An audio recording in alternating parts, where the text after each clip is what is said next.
Բարև ձեզ սիրելի բարեկամներ։ Մենք շարունակում ենք մեր զրույցները հոգևոր ընտրության մասին։ Մարդիկ հաճախ ասում են. «Կյանքում իմ առաքելությունը, իմ կոչումը սա է», կամ երիտասարդները երբեմն հարցնում են. «Ո՞րն է այս կյանքում իմ կոչումը»։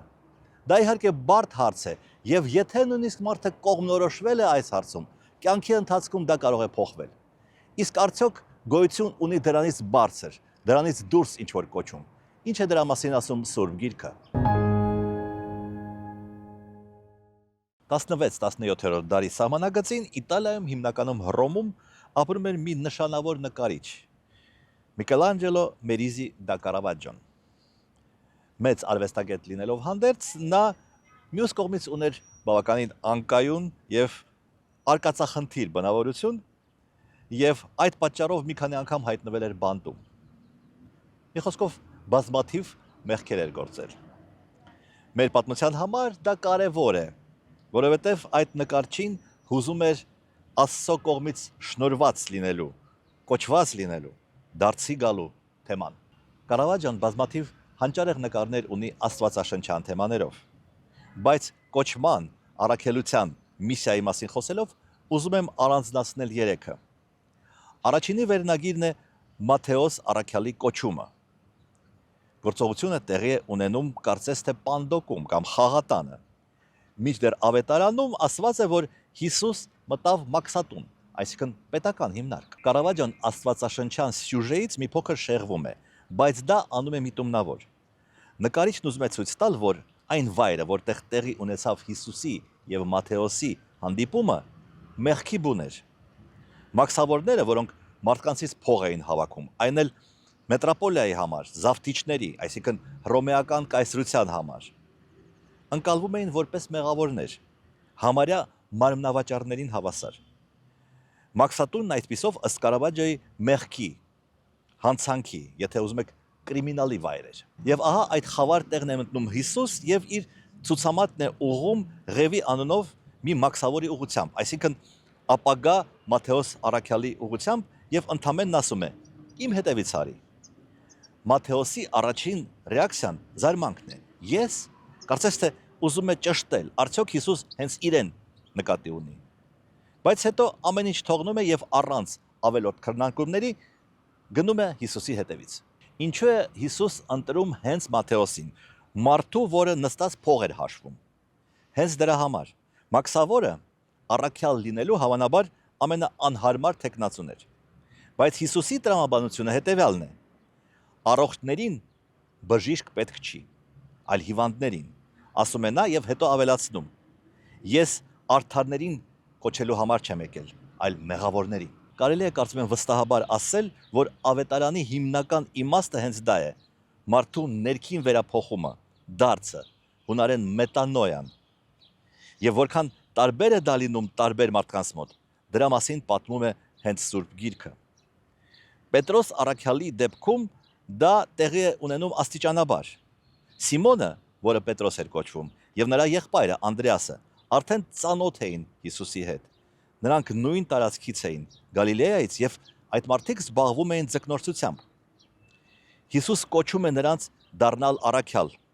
մարդկանց որսորդներ։ Մատթեոսի դեպքում դարձը մի պահ էր եւ բավականին հանգիստ էր տեղի ունեցել, ինչպես տեսանք։ Պետրոսի դեպքում երկար սխալներով ուղեկցվող ճանապարհ էր, իսկ ամենադրամատիկ վերափոխումը կատարվեց Պողոս առաքյալի հոգում։ Դա կտրուկ կանգառ էր եւ շրջադարձ։ Պողոսը Քրիստոսի երկնային աշակերտը չէր, նրա հետ որպես մարդ չէր շփվել։ Արդեն Քրիստոսի խաչելությունից եւ հարություն առնելուց հետո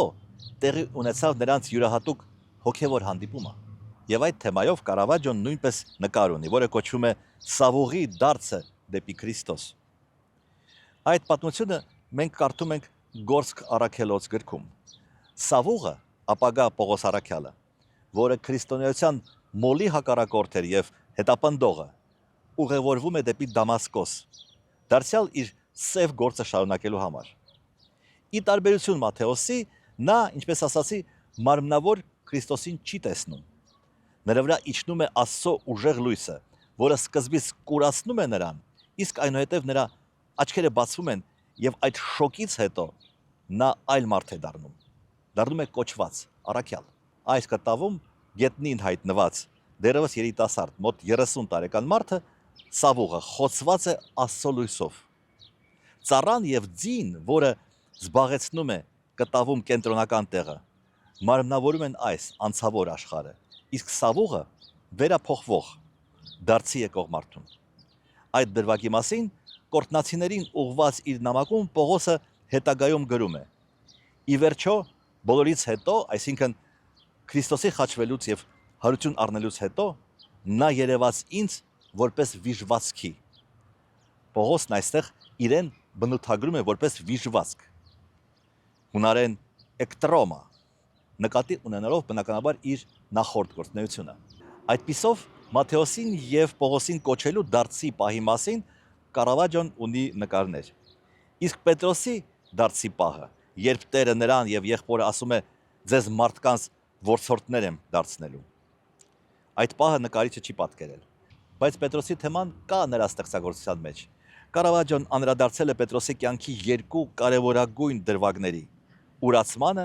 եւ խաչելությանը, նահատակությանը։ Ուրացման դրվագը հետեւյալն է. Հիսուսին ձերբակալել են եւ տարել են հարցաքննության քահանայապետի մոտ։ Իսկ Պետրոսը, որը նրան ուղեկցում էր, մնում է բակում։ Այդ կտավում 3 գործող անձինք կան։ Պետրոս առաքյալը, ինչ որ մեկի աղախինը եւ ելի մի անձնավորություն, որի մասին ավետարանում հստակ չի նշվում եւ որը ըստ ամենայնի մարմնավորում է արտաքին ճնշումը, որին ենթարկվում է Պետրոսը։ Աղախինը 3 անգամ հարցնում է Պետրոսին. արդյոք դու կապ ունես Հիսուսի հետ։ Իդեպ բերելով այն փաստարկը, որ նրանք միևնույն Գալիլեայում տարածված առոգանությամբ են խոսում։ Եվ Պետրոսը 3 անգամ հերքում է այդ պնդումը։ Ինչու է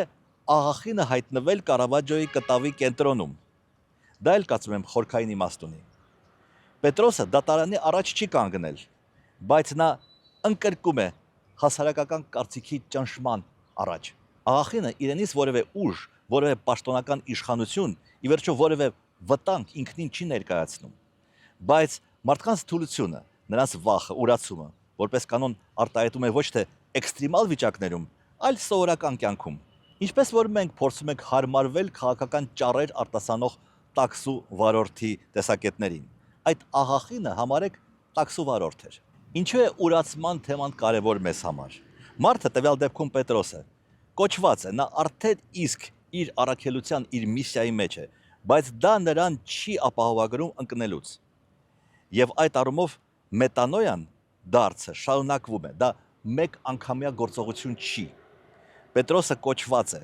նա ընկնում է, այնուհետև զղջում է, ապաշխարում է, դառնորեն լաց է լինում եւ ի վերջո